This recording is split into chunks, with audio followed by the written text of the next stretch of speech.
We're back with another episode of Friday Financial, and we're joined by Nicole Tompkins. Hey, Nicole, how are you?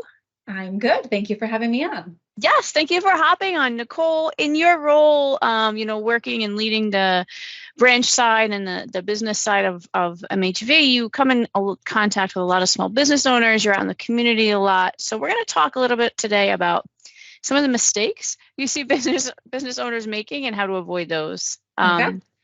And let's start right off the bat with one of the biggest ones, and that comes down to money and kind of decoupling finances. So talk to us a little bit about, what does that mean? What does decoupling mean, and why does it matter for a business owner? Sure.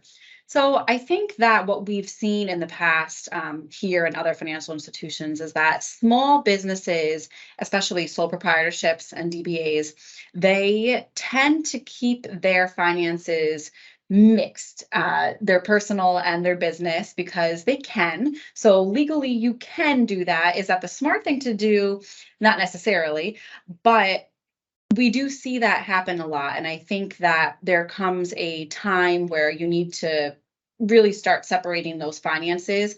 When the little cake business that you started, you were doing, one cake a month, now is turning into multiple cakes a week. It's time to really start thinking about what the plans are for your business and how you're going to keep those finances separate from your personal accounts, just so that you have it clean.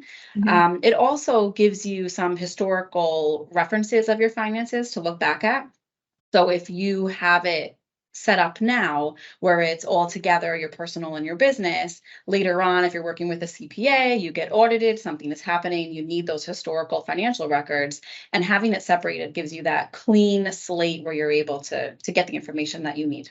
And I think it's important that you mentioned, right, like that small, like cake making business. You're never too small to take this action, right? Even if you're just doing a little bit, a little side business at home, you really need to separate the finances from the get-go.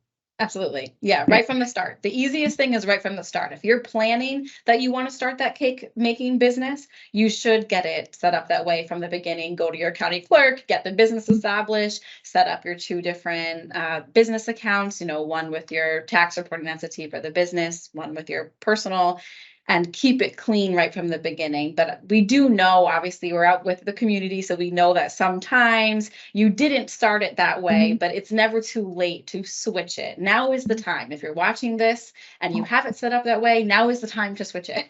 Yeah, definitely. And you said the word plan, so let's segue right into the next question, and that's business plans.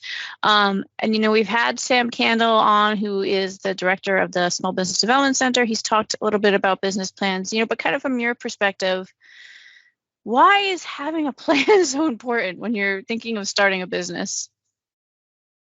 It's important for many reasons. The first, right off the bat, that comes to mind is that, especially for small businesses and startup businesses, you may end up working with the SBA. You may need a loan for the startup business. One of the first things they're going to ask you for is your business plan. So having that prepared is going to help you in the future. It's also going to help you when you come to, your credit union and you need to look for lending. You're looking to buy that oven for your cake baking business. Having that business plan shows that you are committed to the success of your business. You have an idea of how it's going to be running, and you know what you need in the future if it should expand.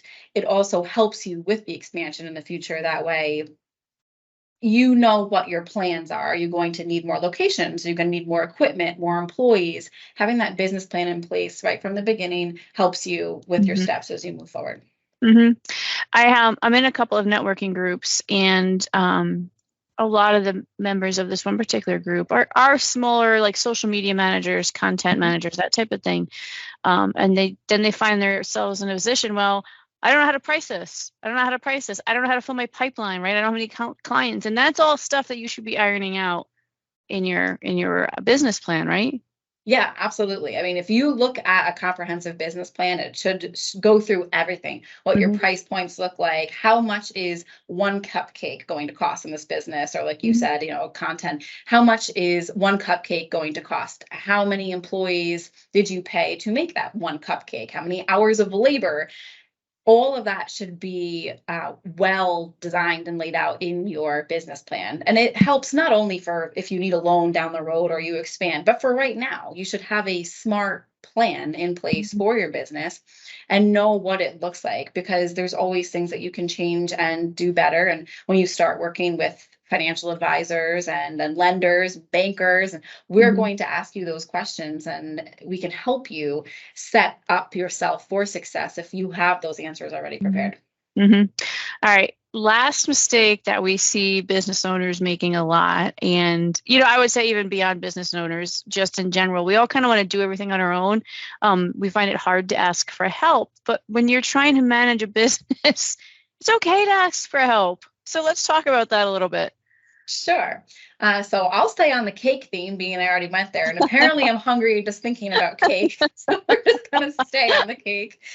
So if I were to be having a bridal shower or something, and a wedding, and I need a beautiful wedding cake, I am not going to make that cake myself because I am not qualified to make that cake. It will probably taste horrible and fall apart and look horrendous. That's why you have professionals in positions. Like, you have that person that knows how to make that cake.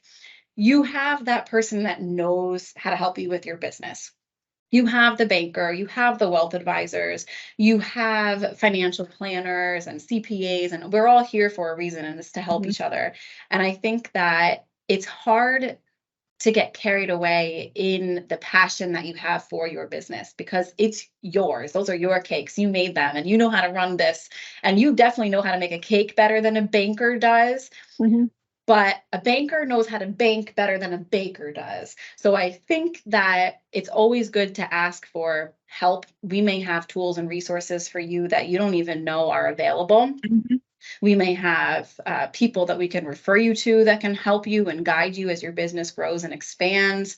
If you are having an issue with financing, we're going to have options for you to look into, and solutions that best fit your needs as you continue to grow. And I think that having somebody on your side during the entire financial journey is important. So same as in the beginning, it's never too late to change that decoupling of your accounts. It's never too late to get a banker involved. It's better to do it before your business starts growing, or right in the beginning of your business, so we can help you through every step of the way. But don't do it all on your own. Have your bankers, have your CPAs. You need those people. Yeah, definitely. All right. Awesome. All very great advice, Nicole. Thank you so much for hopping on today. Appreciate it. Thank you so much for having me. I'm sure we'll have you on another episode in the future. Good. I'll try not to talk about cake so much next time. I'm down with the cake conversation, Thank you so much.